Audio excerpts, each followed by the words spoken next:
I want you to do a little exercise with me. Scan your mind quietly. Think of the last conflict you had, who was involved in the conflict, and how did you resolve it? Did you walk out of the room feeling more confident and happy with the way things went down? Or did you end up feeling frustrated and angry with yourself, thinking I could have handled it better? So today, welcome back to my YouTube channel. I'm verakenechidibie, and today we'll be talking about one of the very issues of life, and that is conflict resolution. Not having to wait till you get to that point where you have an outburst before you begin to address certain issues. Now, I remember a certain time in my life where I would be avoidant of conflict. So that means I would sidestep conflict. I didn't want any form of confrontation at all. So I would sidestep it.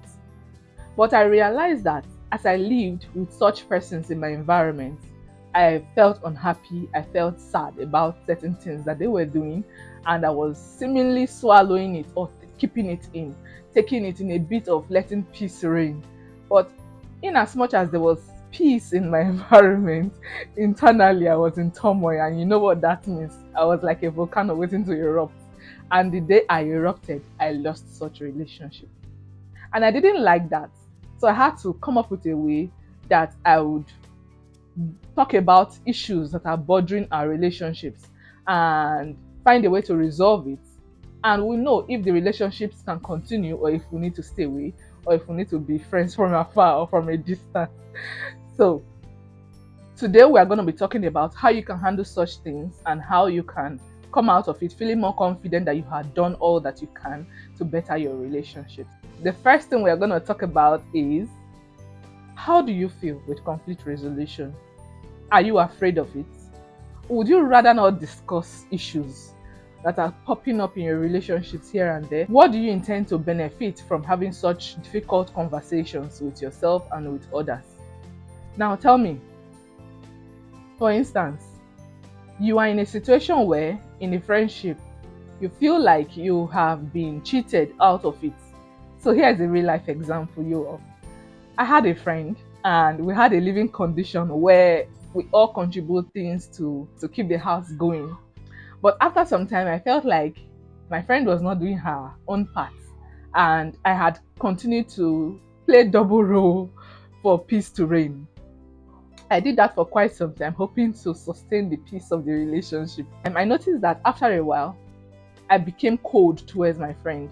She wanted to know what was happening, but I didn't speak up. I kept quiet. I was trying to keep the peace seemingly, and it wasn't working anymore.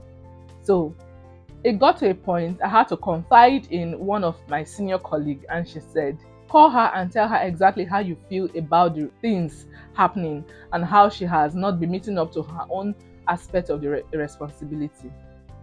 And I did just that. I called her. We sat down and we had a conversation over it. At the end of the day, we had an understanding that for the time being, we have to do things a certain way for me to be satisfied, for her to be satisfied. And that was how we resolved it. Are we still friends today? No, we are not friends anymore. It's a sad reality, but that is the truth. You may end up in the immediate trying to work it out until you can separate or part your ways. Or you can part your ways instantly and move on with your life. Or you can settle it, find a way around it, and become best of friends. And yes, I have another friend where we had such issues. This time around, I felt that she wasn't totally sincere in her dealings with me. And I called her and said, see here. This is what you have been doing for some time. This is not the friend that I know. What is happening? And we sat down to talk. At the end of the day, she apologized for her behavior. Till today, to this very moment, we are still best of friends. So there are different ways actually that these things could sort itself out. It could mean a continuance of the relationship, or it could mean a complete termination of the relationship. Whatever the result is, you must learn to become comfortable with the result that you get at the end of the day. So how do you handle such conversation? First of all, you ask yourself, what is the main problem? What is the main point here? What do I intend to talk about? You write it down. You ask yourself again, What do I want to achieve by talking about this? Do I want an apology? Do I want to just be heard? Or do I want amendment of certain things that needs to go on henceforward in the relationship? When you have written all of these things down, you get yourself to a point where you are no longer upset. Now listen, I'm one to talk about issues even before we get to the point where emotions begin to erupt, right? I have no responsibility as to how the other person handles such. Now, what I can control is my own self and my own reaction to whatever happens there or even during the discussion process. And I have come to master how to handle such situations. Are there situations where I completely fail? Yes. Are there situations where I completely go, way to go, Vera? Yes. You have to learn that you have to be comfortable with such difficult discussions. Next, now, two things here. The first one is, what is your state of mind at that moment? Are you upset or are you calm? Are you being unreasonable or are you being completely reasonable? Find out. Now, if you are still in that state where you are upset, I advise that you find some time to cool off. Find a way to cool off. However you want to cool off, as long as it doesn't go against your belief, find a way to cool off. Secondly, I would advise that you get to a place where you have complete calm in your mind. Now, there are some times where you have to hit the iron while it is still hot. So you go in with all of your emotions, you go in with all of your feelings, right? But you must learn to be in control of what you do at that point. It's really a dicey thing. So I will advise that until you have gained proper management of your emotions, you don't do that. You don't tread such paths. But if on the other hand, you have gained mastery, now there are times where you need to strike the iron when it is still hot. But be careful as to not to cause the other person harm in any way. Now, you are not going on a screaming match. You are not going on a tantrum throwing whatever, but you are going there to state your case and speak as reasonably as you can. What I would personally advise is try to get to that point where your mind is at ease, where the bubbling of anger, tantrum, you know what I'm talking about, such emotions have cleared up. You cannot also wait for so long to clear it up. So find a way to clear it up and go and have your difficult conversation. But remember, you already asked yourself what you want to talk about, what it is that you want to achieve by talking about it, and what the intending result will be, either good or bad, how you are going to handle it moving forward. Now, we have to understand that even if you know how to handle such situations for conflict resolution, your partner or the other person, your friend or whoever it is you have to have this talk with, may not have the skills to handle such conversation.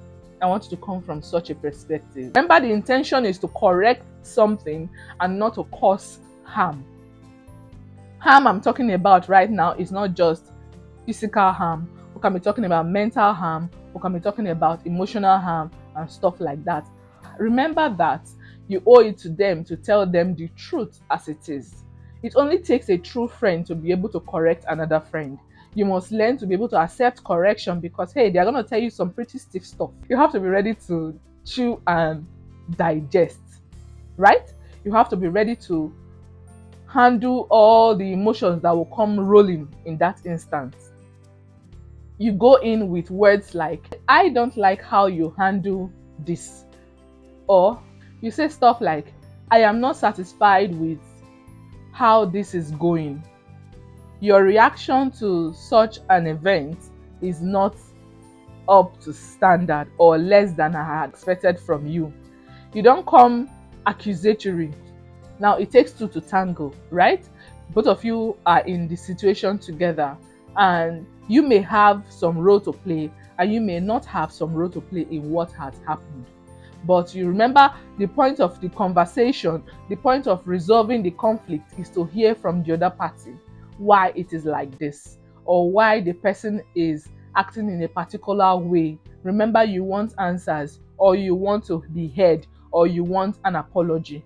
Just be sure of exactly what you want, and from there know how to reframe your questions or reframe your statements as you make them, and then expect the person's response. As the person responds, be sure that you are paying attention. Things are going to be said that you will need to provide feedback to. Be sure that you have heard the person clearly, as exactly as the person means. So you have to say stuff like, or think of how to navigate your conversation in such a way as, if I get you clearly, you are saying that. Did you get me? If I get you clearly, you are saying that I did, right? Now, at the same time, you are equally going to say, okay, I hear you, right? I hear you. I may have been guilty of doing this. And then if there is need for an instant apology, be humble enough to give it. If there is a need for, okay, I will go back and think about it and I will let you know, be sure that you have a follow-up in view. Likewise, if the person is making a statement that you feel is untrue, be ready to debunk such accusations. Now, debunking it in a way that you are not being terribly rude, but you just have to state a fact. Eventually, I hope that there will be a time where we talk about persons that are quite manipulative when it comes to conflict resolutions, where they tend to make it look like you are 100% at fault. You have done no good in anything you have said and done in all of the issue, and you are the one to blame and not them. Yes, they exist. They do.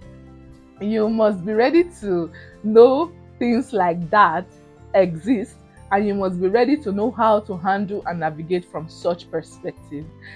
I hope this helps, and I just want you to remember as you go on that you can always resolve conflicts. And if the person is not ready for a conflict resolution, you know what to do. You define the relationship again. Can it continue? Do we need some space?